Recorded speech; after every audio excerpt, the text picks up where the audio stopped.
अस्सलामुअलैकुम नाजरीन सवस्तान की फ़तह उस रास्ते का एक और संग मेल थी जिस रास्ते से इस्लाम हिंदुस्तान में दाखिल होकर आगे बढ़ रहा था। ये रास्ता इस्लाम की शाहराह था जिस पर मुजाहिदीन इस्लाम अपने लहू के निशान छोड़ के आगे ही आगे बढ़े चले जा रहे थे। ये सफ़र इतना आसान ना था जितनी आसानी से ये इहाता बयान में आ जाता है। ये बड़ा ही कठिन सफ़र था। सरजमीन अरब के सपूत हिंदुस्तान की रेत में शहीद होकर दफन हो रहे थे। कोई यहाँ कोई वहाँ। अरब के बच्चे यतीम हो रहे थे, सुहागन बेवा हो रही थीं। वो मुल्क गिरी की हवस लेकर नहीं आए थे, ना वो लूट मार के लिए आए थे, ना उन्हें जाहो जलाल और जरो जवाहरात से प्यार था। वो मफतूह इलाकों को देते ज़्यादा और वहाँ से लेते बहुत कम थे। इस्लाम के ये सरफिरोश जिस्मों को नहीं दिलों को फतह कर रहे थे। मफतूह उसी फातह को फातह आज़म कहते हैं जो उनके दिलों को फतह कर लेते हैं।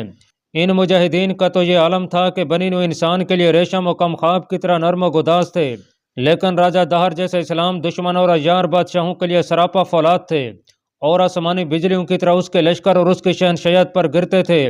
तारीख़ इस्लाम का कमसिन सिपा सलार मोहम्मद बिन कासिम अभी सेवस्तान में ही था। पहले बताया जा चुका है कि सेवस्तान वही जगह है जो आजकल सहवन शरीफ कहलाती है। उसने आगे बढ़ना था, लेकिन मुसलमान सलारों का यह असूल रहा है कि जिस शहर को ये फतह करते थे वहाँ के नज़्म व नस्क और इंतज़ामिया को मजबूत बुनियादों पर अस्तवार करके आगे बढ़ते थे। उसने हज्जाज बिन यूसुफ के नाम पैगाम लिखवाया जिसमें हिंदुस्तान की फतह की खुशखबरी दी और अपनी फ़ौज के हवालों कवायद भी लिखे, यानी यह कि उसके साथ कितनी नफरी सवार और प्यादा रह गई है, कितने शदीद ज़ख्मी होकर बेकार और शहीद हो चुके हैं। अपने हथियार और रसद की कफ़ियत भी लिखी। फिर उसने लिखा कि दुश्मन के कले कहाँ कहाँ हैं जो फतह करने हैं और दुश्मन की फ़ौज कहाँ कहाँ है। बिलाजरी ने लिखा है और उसकी तईद दो यूरोपी मौरखों ने की है कि हज्जाज बसरा में बैठा सिंध के महाज को कंट्रोल कर रहा था और कभी कोई ऐसा हुक्म भी भेज देता था जो मोहम्मद बिन कासिम की बनाई हुई स्कीम के मुताबिक नहीं होता था। मसलन मोहम्मद बिन कासिम किसी तरफ पेश कदमी करने वाला है और बसरा से हज्जाज का पैगाम आ जाता है कि फ़िलां तरफ जाओ, तुम्हें दुश्मन फ़िलां पोजीशन में मिलेगा। मौरख लिखते हैं कि हज्जाज के ऐसे अहकाम अंधाधुन या क्या सराई पर मबनी नहीं होते थे। उसका अपना भी जासूसी का एक निज़ाम था जिसके ज़रिए उसे महाज की तमाम इतलाएँ और सही सूरत हाल मिलती रहती थीं। मोहम्मद बिन कासिम अभी सेवस्तान में था। शहर के इंतज़ामात तकरीबन मुकम्मल हो चुके थे। पेश कदमी की तैयारियाँ थीं। घर घर में सकून और इत्मीनान था। वो खौफ व हिरास जो मुसलमानों के कले में दाखिल होते ही लोगों पर तारी हो गया था वो ख़त्म हो चुका था। मुसलमान फौजियों ने हुस्न सलूक से लोगों को यह तासुर दिया था कि वो मफतू ज़रूर हैं लेकिन ग़ुलाम नहीं। सूरज लबे बाम था। कले के दरवाजे बंद होने में थोड़ा सा ही वक्त बाकी था। बाहर खेतों में कामकाज करने वाले लोग अंदर आ गए थे और जब दरवाजे बंद होने का वक्त आया तो दो आदमी कले के बड़े दरवाजे पर आ रुके। उनके साथ दो ऊँटनियाँ थीं, एक पर एक औरत और दूसरी पर दो औरतें सवार थीं। दोनों पैदल आदमी थे। औरतों के घूंघट लटके हुए थे। दोनों आदमियों के चेहरे गर्द से अटे हुए और कपड़े भी गर्द आलूद थे। पता चलता था कि बहुत दूर से आए हैं। कौन हो तुम लोग? दरवाजे के ऊपर बुर से आवाज़ आई। कहाँ से आए हो? क्यों आए हो? बड़ी दूर से आए हैं। एक आदमी ने मुंह ऊपर करके जवाब दिया, हम पनाह ढूंढ रहे हैं। अंदर आओ, ड्योढ़ी में रुक जाओ। ऊपर से आवाज़ आई, जल्दी करो, दरवाज़ा बंद हो रहा है। दोनों आदमी ऊँटों को साथ लेकर अंदर चले गए। पहरेदारों के कमानदार ने उनसे पूछा कि वो कहाँ से और क्यों आ रहे हैं। उन्होंने किसी गुमनाम सी जगह का नाम लेकर बताया कि वहाँ उनका जीना हराम हो गया है। उनकी अपनी फ़ौज उन्हें तंग करती है। हम गरीब लोग हैं। उनमें से बड़ी उम्र के एक आदमी ने कहा, हमारे पास कुछ भी नहीं जो हम दे दिलाकर सकून की ज़िंदगी बसर करें। ये दो बहनें हैं जो बदकिस्मती से जवान और खूबसूरत हैं। हम इन्हें फ़ौजियों से बचाते हैं। तुम्हें किसी मुसलमान ने तो परेशान नहीं किया? नहीं, उसने जवाब दिया। मुसलमान आ जाते तो फिर कोई ख़तरा ही ना रहता। हम ये सुनकर आए हैं कि मुसलमान हर किसी की इज्जत की हिफाजत करते हैं और किसी के मालो अमवाल पर हाथ नहीं डालते। आप हम दोनों को कले से निकाल दें। इन दोनों लड़कियों को और इनकी माँ को अपनी पनाह में ले लें। हम तो बहुत दिनों से रेगिस्तान में भटकते फिर रहे हैं। उन्होंने अपनी विपता ऐसे अंदाज से सुनाई कि मुसलमान पहरेदारों के दिल पसीज गए। उनके कमानदार ने उन्हें कहा कि वो अंदर चले जाएं और पूछें कि सराय कहाँ है, वहाँ जाकर रहें, रहने को जगह मिलेगी, खाने पीने का इंतज़ाम भी है। तुम्हारा मजहब क्या है? हम बुद्ध हैं। उन्होंने जवाब दिया, सराय में डेरा डाल लो। कमांडर ने कहा, फिर अपनी इबादत गाह में जाकर अपने शमनी से मिलना, वो तुम्हारे मुस्तकिल ठिकाने का इंतज़ाम कर देगा। शहर में कई मकान खाली पड़े हैं, ये उन हिंदुओं के मकान हैं जो यहाँ से भाग गए हैं। मुसाफिरों ने झुककर शुक्रिया अदा किया और अंदर चले गए। उस वक्त किले की दीवार पर एक सिपाही मगरिब की अजान दे रहा था। उसकी आवाज़ सुरीली तो थी ही, लेकिन इस आवाज़ में कुछ ऐसा तासुर भी था कि ये मुसाफिर रुक कर उसे देखने लगे।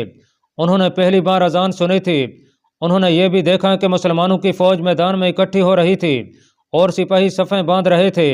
ये मुसाफिर वहाँ से दूर हट गए और देखने लगे कि ये मुसलमान क्या करने वाले हैं। उन्होंने ये भी देखा कि जब अजान हो रही थी तो इतनी ज़्यादा फौज में से कोई ज़रा सी भी आवाज़ नहीं उठी थी। यूं ही अजान ख़त्म हुई, फौजियों की आवाज़ें सुनाई देने लगीं। वो सफ़ें सीधी कर रहे थे, फिर सफ़ें सीधी हो गईं और एक आदमी उनके आगे खड़ा हो गया। उसका मुंह भी उस तरफ था जिस तरफ हर किसी का मुंह था। ये एक मशहूर वाक़या है जो मुतअद्दिद मौरख़ों ने लिखा है और तारीख़ मासूमी में तफसील से बयान किया गया है। मुसलमान फ़ौज मगरिब की नमाज बाजमात पढ़ रही थी। उस वक्त के दस्तूर के मुताबिक मोहम्मद बिन कासिम इमामत के फ़राइज़ अंजाम दे रहा था। मोहम्मद बिन कासिम की आवाज़ में भी एक ख़ास किस्म का सोच था और ये आवाज़ बड़ी जानदार थी। उसने जब किरात की तो ये मुसाफिर और ज़्यादा मुतासर हुए और मुसलमानों की इस जमात को रकू और सजूद करते नमाक से देखते रहे। उनके अंदाज से पता चलता था जैसे वो अपनी विपता और सफ़र की सोबतों को भूल गए हों। उन्होंने ऊँटनियों को वहीं बिठा दिया और औरतें उतर रहीं। दोनों लड़कियां दूर से मोहम्मद बिन कासिम को इस तरह देख रही थीं जैसे उनकी नज़रें इस नौजवान सलार के वजूद से चिपक गई हों। नमाज हो चुकी तो फौज वहां से जाने लगी। मोहम्मद बिन कासिम वहीं खड़ा था। बाद सिपाही अकीदतमंदी से उससे हाथ मिलाते और वहां से हट जाते थे। इस तरह हुजूम कम होते होते इतना सा रह गया कि मोहम्मद बिन कासिम था, 2-3 सलार थे और शाबान सकफी के अलावा 3-4 मुहाफिज थे। दोनों मुसाफिर आगे बढ़े। आगे उन्हें नरून का एक नौ मुस्लिम मिल गया जिससे उन्होंने पूछा कि मुसलमानों ने यह क्या किया है। उन्हें बताया गया कि उन्होंने इबादत की है। और ये कौन है जो सबसे आगे खड़ा था? ये हमारा सिपा सलार है। एक मुसलमान ने जवाब दिया, क्या हम इसे मिल सकते हैं? मुसाफिर ने पूछा और कहा कि हम बड़ी दूर से आपके सलार की और आप सब की तारीफ सुन कर रहे हैं, आगे चले जाओ। मुसलमान फौजी ने कहा, वहाँ तुम्हें पता चलेगा कि हमारे सलार से मिल सकोगे या नहीं। वो उस तरफ चल पड़े जहाँ मोहम्मद बिन कासिम खड़ा था। दोनों लड़कियां और उनकी माँ भी उनके साथ साथ जा रही थीं। मोहम्मद बिन कासिम ने उन्हें देखा तो आहिस्ता आहिस्ता उनकी तरफ चल पड़ा। दोनों मुसाफिर उस तक पहुंचे। घुटने जमीन पर टेक कर उन्होंने हाथ जोड़े और इतना झुक गए जैसे सजदे में जा रहे हों। दोनों लड़कियों ने मोहम्मद बिन कासिम के करीब जाकर और उन आदमियों की तरह दो जानू होकर मोहम्मद बिन कासिम की अबा पकड़ी और उसे चूमा। इनसे पूछो ये क्या चाहती हैं? मोहम्मद बिन कासिम ने अपने तर्जमान से कहा। तर्जमान ने उनसे उनकी ज़बान में पूछा तो इन मुसाफिरों ने वही कहानी सुनाई जो उन्होंने किले के दरवाज़ों पर पहरेदारों के कमानदार को सुनाई थी। दोनों लड़कियों ने घूंघट उठाए तो सब ने देखा कि वो बहुत ही खूबसूरत थीं। उन्होंने तर्जमान की तरफ देखा और उसके आगे हाथ जोड़ दिए। अपने राजा से कहो कि हमें अपने महल में नौकरी दे दे। लड़कियों ने इल्तजा की, हम यहीं महफूज रह सकती हैं। चूँकि मोहम्मद बिन कासिम वहाँ मौजूद था इसलिए कोई और आदमी उसकी नुमाइंदगी में जवाब नहीं दे सकता था। तर्जमान ने मोहम्मद बिन कासिम को बताया कि लड़कियां क्या दरख्वास्त कर रही हैं। इन लड़कियों ने जो अल्फाज कहे थे तर्जमान ने वही अरबी ज़बान में दोहराए। मोहम्मद बिन कासिम ने शाबान सकवी की तरफ देखा और मुस्कराया। शहनशाह दुनिया के हर खित्ते में मौजूद है। मोहम्मद बिन कासिम ने शाबान सकवी से कहा, ये गरीब लोग समझते हैं कि इन बादशाहों को खुदा ने बादशाहों के रूप में ही ज़मीन पर उतारा है। हम इन लोगों को कैसे समझाएं कि सारी दुनिया का शहनशाह सिर्फ एक है और वो अल्लाह रब्बुल इज़्ज़त की ज़ात है। ये मुझे भी बादशाह और राजा समझ रहे हैं। उसने तर्जमान की मार्फत लड़कियों से कहा, हम में कोई राजा नहीं और कोई रियाया नहीं और हमारा कोई महल भी नहीं। हम किसी औरत को मुलाजिम नहीं रखा करते।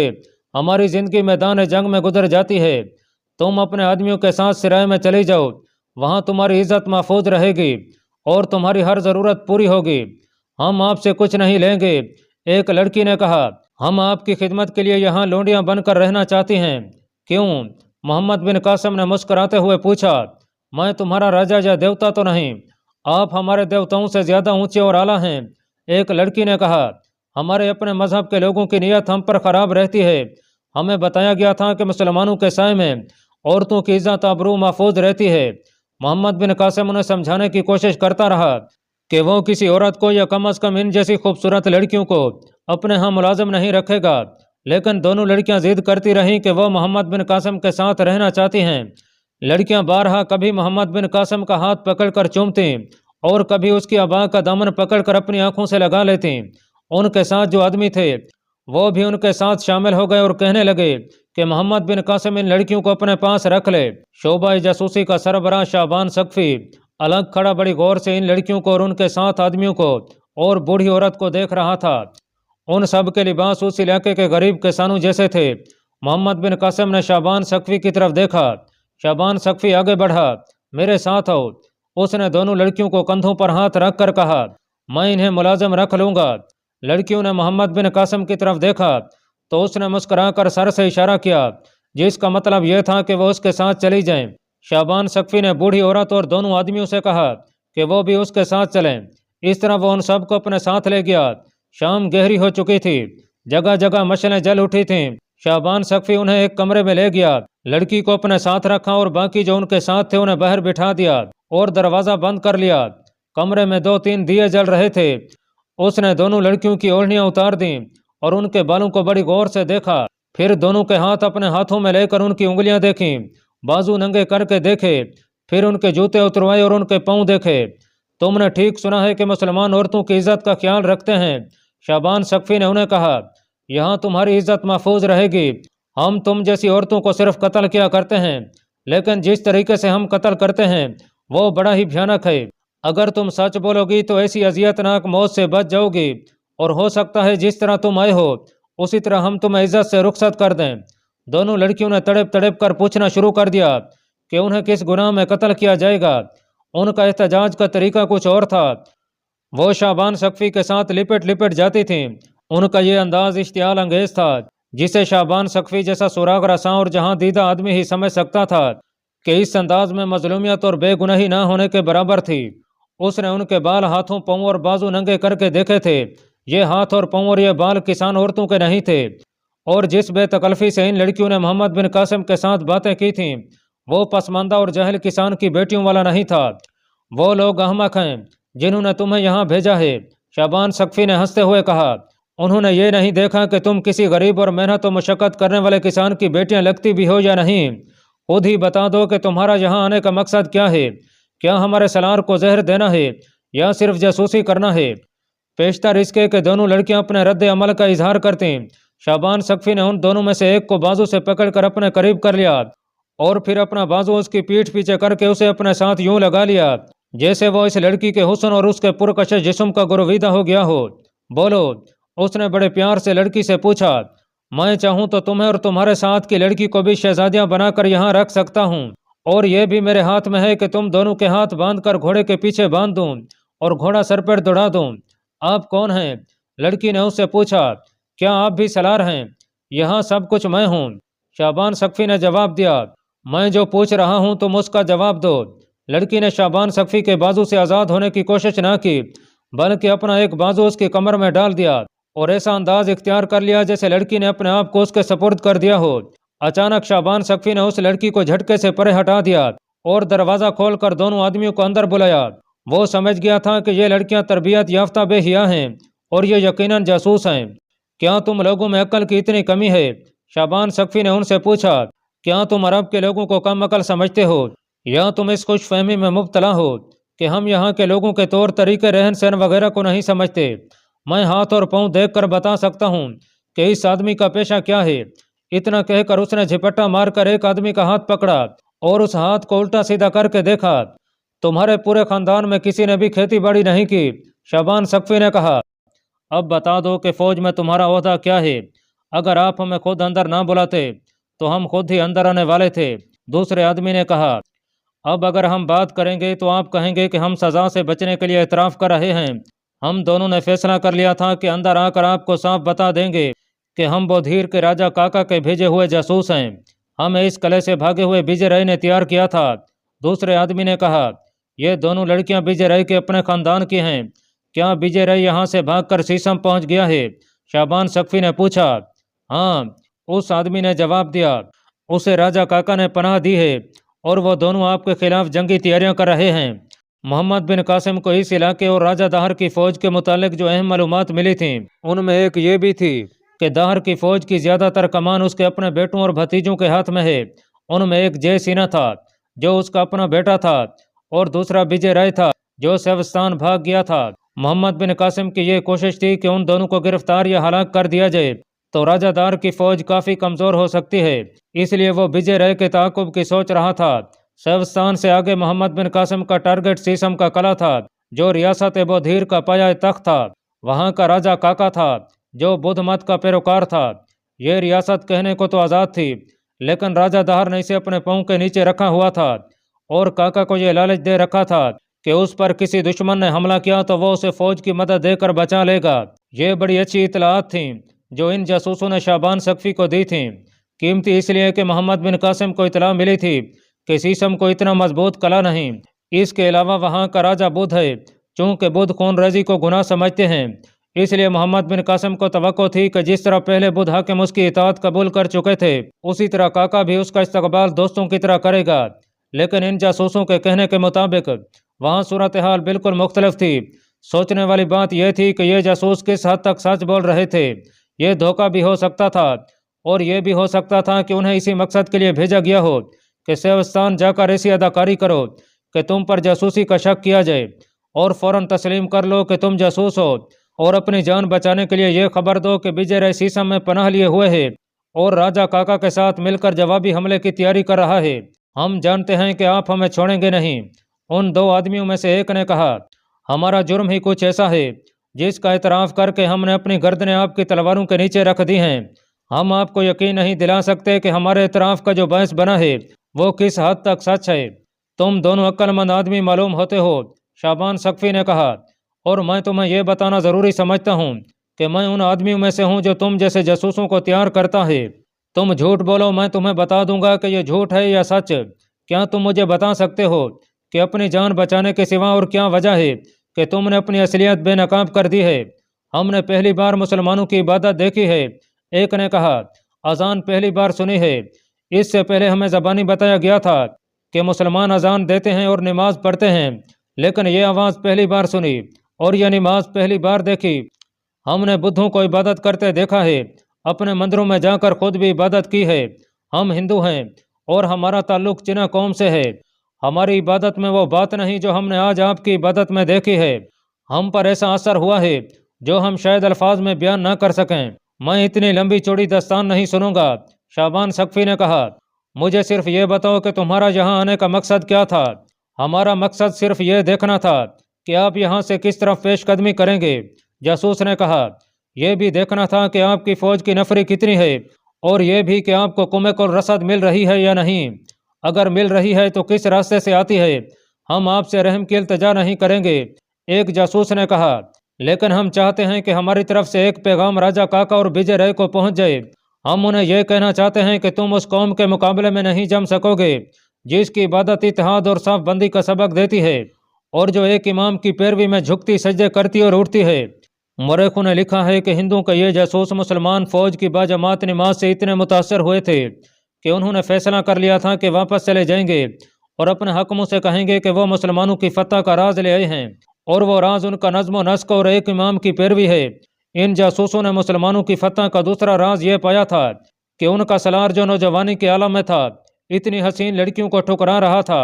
शाबान सक्फी इस गिरोह पर संतरी खड़े करके मोहम्मद बिन कासिम के पास गया और उसे बताया कि यह जासूसों का टोला है। इस टोले के साथ जो बातें हुई थीं उसने वो भी मोहम्मद बिन कासिम को सुनाई। मोहम्मद बिन कासिम ने कहा कि उन्हें कले से निकाल दिया जाए। ये एक तारीखी हकीकत है कि मोहम्मद बिन कासिम किसी की जान बख्शी नहीं किया करता।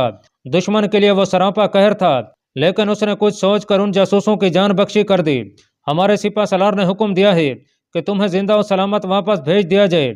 शाबान सक्फी ने वापस आकर उन जासूसों से कहा, विजय राय और राजा काका से कहना कि बहुत जल्द उनसे हमारी मुलाकात होगी।